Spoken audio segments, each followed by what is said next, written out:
दोस्तों इन दिनों कतर में फीफा वर्ल्ड कप 2022 चल रहा है और पूरी दुनिया कतर की मेजबानी का मजा ले रही है। लेकिन कतर दुनिया का बहुत छोटा देश होने के बावजूद इस वर्ल्ड कप को ऑर्गेनाइज कैसे करवा रहा है और कतर को ये होस्टिंग मिली कैसे और क्यों सिलेक्शन कमेटी के ऊपर भ्रष्टाचार के आरोप लगे। दोस्तों कतर वेस्टर्न एशिया का एक छोटा सा देश है और मिडिल ईस्ट में अरब प्रायद्वीप के उत्तर पूर्वी तट पर स्थित प्रायद्वीपीय देश है। यह अपना इकलौता बॉर्डर सऊदी अरब के साथ साउथ में शेयर करता है और बाकी का इसका क्षेत्रफल पर्शियन गल्फ से घिरा हुआ है। इसका एरिया 11,581 किलोमीटर स्क्वायर का है। 2020 के डेटा के अकॉर्डिंग इसकी टोटल पॉपुलेशन 28 लाख के करीब थी, जो कि अभी के टाइम में 3.5 मिलियन के आसपास है। इसकी राजधानी दोहा है और ऑफिशियल लैंग्वेज अरबिक है और यहाँ पर अब भी राजशाही शासन है।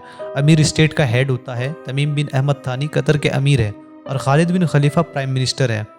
कतर पर ब्रिटिश से पहले ओटोमन एम्पायर का शासन था, लेकिन मोहम्मद बिन थानी ने ब्रिटिश के साथ 1867 में एक संधि साइन करी थी, जिसमें कतर को ओटोमन एम्पायर से अलग स्टेट का स्टेटस मिला। इस संधि से कतर ब्रिटिश का संरक्षक बन गया और तब से अब तक कतर पर राजशाही शासन है, यानी कि मोनार्की। साल 1971 में कतर आज़ाद हो गया और आज़ादी के बाद भी इस कंट्री पर एक ही परिवार का शासन बना रहा। तो कतर आज जिस तरह पूरी दुनिया के सामने एक स्ट्रॉन्ग इकोनॉमी और बेहतरीन इंफ्रास्ट्रक्चर डेवलप्ड कंट्री बनकर खड़ा है, इसका इतिहास उतना चमक धमक भरा नहीं रहा है।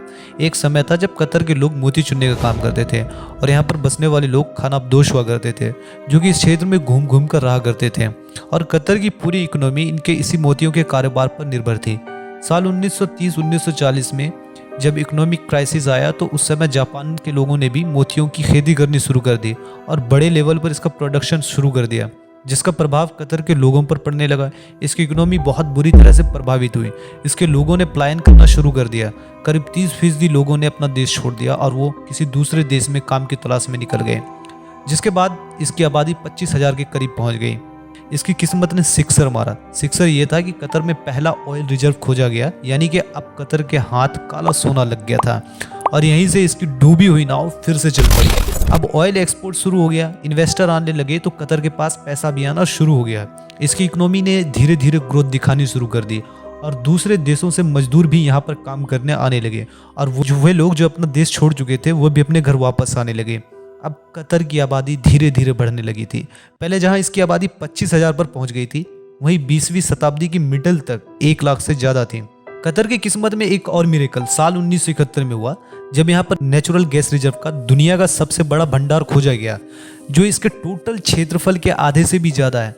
कतर ने 2 दिसंबर 2010 को पूरी दुनिया का ध्यान अपनी तरफ एक बार फिर से तब खींचा था जब इसे 2022 में होने वाले फीफा वर्ल्ड कप की होस्टिंग मिली थी।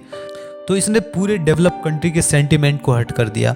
बहुत सी कंट्री और स्पोर्ट एक्सपर्ट से इस बात को हजम करते नहीं हो रहा था कि कतर को ये होस्टिंग किस बेस पर मिली, क्योंकि उस टाइम तक कतर के पास इस टूर्नामेंट को ऑर्गेनाइज कराने के लिए रिक्वायर्ड इंफ्रास्ट्रक्चर भी नहीं थे और इसकी फुटबॉल हिस्ट्री बहुत ही लिमिटेड रही है।